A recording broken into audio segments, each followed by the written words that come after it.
Hello, my name is Kevin, and the objective of this video is to explain what data structures are in a very broad way. Lots of university courses for computer science will have a data structures and algorithms class, and it might not be clear what data structures as a whole are.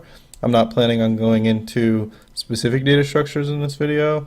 I'll probably name a few and say a few things about them, but further videos will go into detail on what a data structure, specific data structure is for, how it's structured, and how you'd program it. Basically, data structures are any kind of form of way that you want to structure your data. It's really in the name, based on the requirements that you have for whatever problem that you have.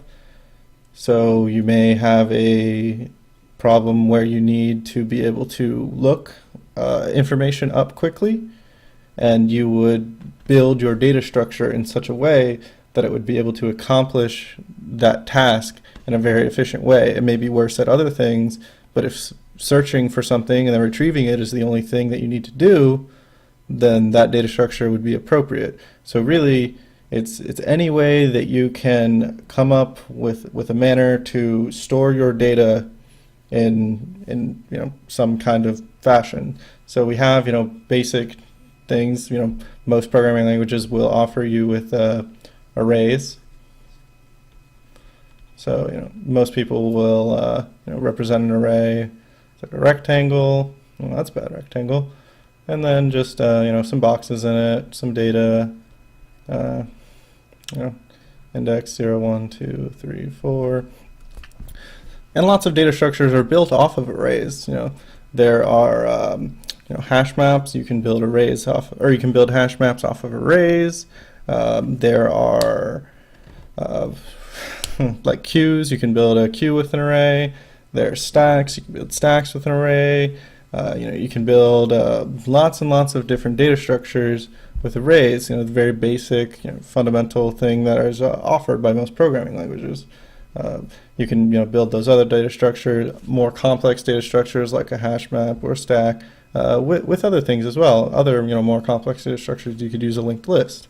But data structures in general is just any way that you want to store your data.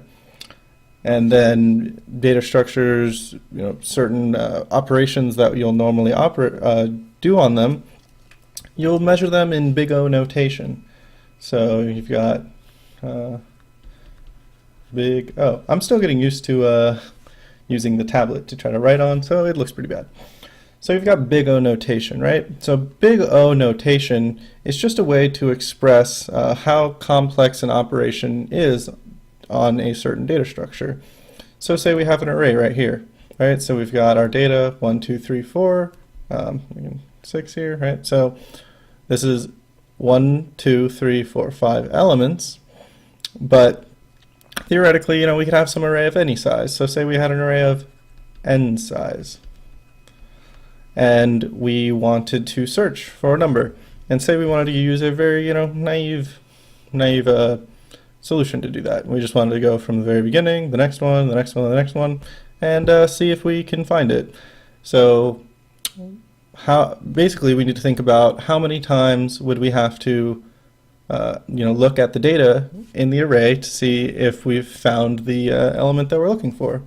So if we were just going to look at each one, first we'd say we're looking for 4, right? So 1, that's not 4, 2, that's not 4, 3, that's not 4, 4. Okay, we found it. Yeah, we found 4. 4 is here. But also theoretically, 4 could be here, or 4 could not even be there. So if our array here is 5, we'd have to look 5, but this array could be n size, so that would be big O. Well, you don't need to write the b. It would just be big O of n, because that would be n time complexity. So that can also be applied to space, so like memory complexity. But really, big O is just a way to measure how efficient your algorithm is, whatever your algorithm is trying to do, and how much space your algorithm is going to use. There are websites like bigocheatsheet.com, so that is where I'm getting this little graph right here from, and it's a good resource to use to be able to find out the average case runtime and the worst case runtime of certain common operations that happen on two data structures, as well as the time complexities of lots of different sorting algorithms.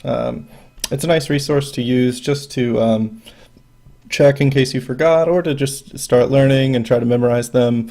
Ideally, you would like to come to an understanding of why those algorithms are those time complexities and space complexities instead of just memorizing those numbers.